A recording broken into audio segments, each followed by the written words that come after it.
Dewan Undangan Negeri Sarawak telah terbubar pada 3 November lalu serentak pengumuman pembatalan ataupun penarikan semula proklamasi darurat. Ini bermakna PRN Sarawak perlu diadakan dalam tempoh 60 hari dari tarikh pembubaran DUN.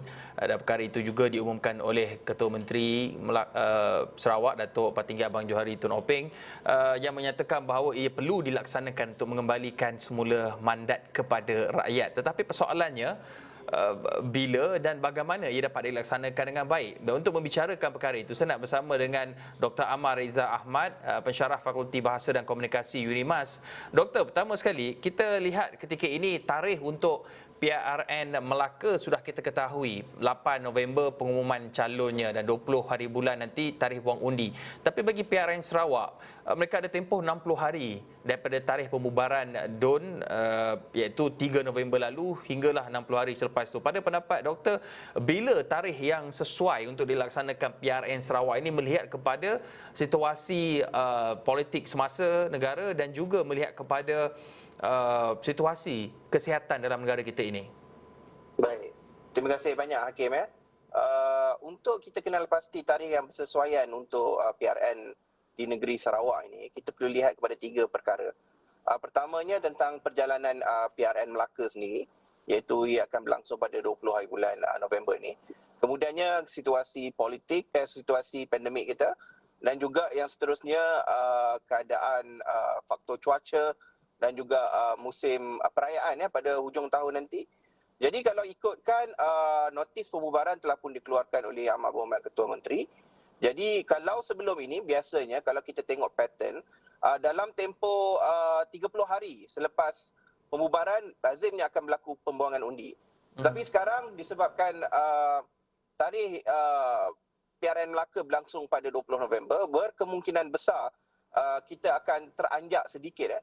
Jadi saya berpendapat waktu yang mungkin bersesuaian ataupun yang mungkin dikeluarkan bergantung pada bila rit pilihan raya yang akan dikeluarkan oleh SPR. Sekitar pertengahan Disember, saya rasa itu mungkinlah antara tarikh yang dinyatakan ataupun berkemungkinan berlakunya pilihan raya negeri Sarawak.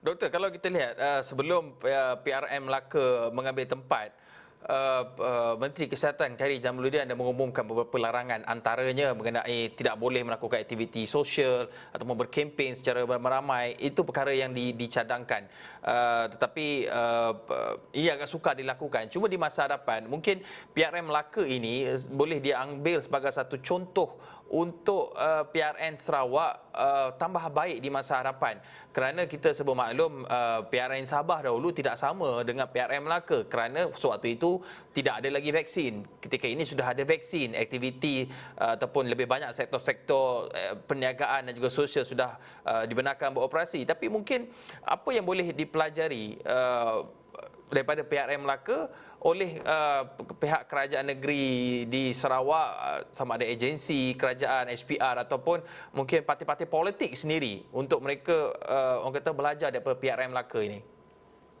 Ya Hakim, YB Menteri Kesihatan dah umumkan beberapa prosedur sebelum tarikh penamaan calon dan tarikh kempen.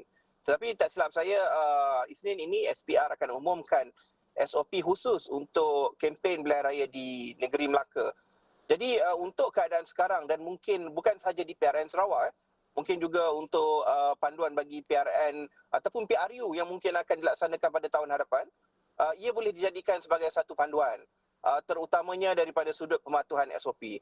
Cuma yang menjadi persoalan ataupun yang menjadi masalah adalah pematuhan daripada konteks agensi dan juga pelaksana seperti SPR sendiri. Mereka sangat-sangat prihatin ataupun sangat-sangat mematuhi SOP ini, cuma daripada konteks ahli politik, terutamanya daripada parti-parti yang bertanding. Ini yang kita sedikit gusar melihat sama ada mereka sendiri, mereka ini mampu ataupun tidak patuh kepada SOP yang dilakukan. Sedangkan YB Menteri dah keluarkan panduan dan juga arahan sekalipun, ada juga beberapa pihak yang tidak ingin patuhi.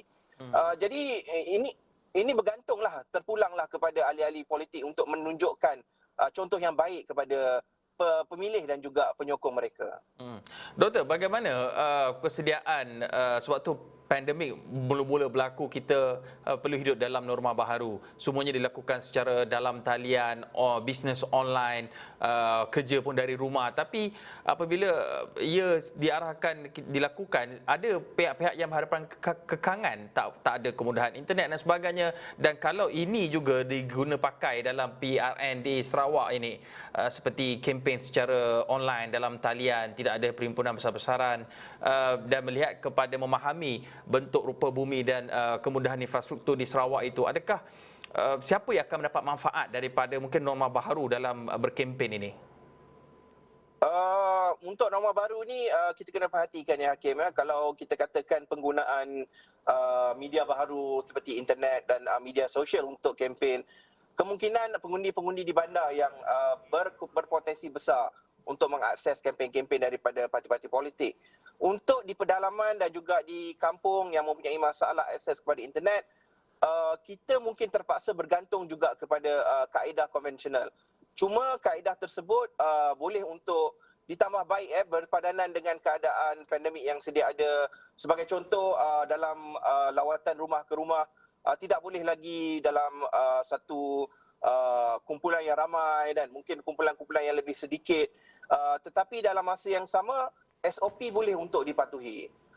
Sebab apa? Kita tak mahu dalam masa yang sama kita nak semangat untuk melaksanakan elemen demokrasi ini, tetapi yang mendatangkan masalah kepada keadaan pandemik di negara kita.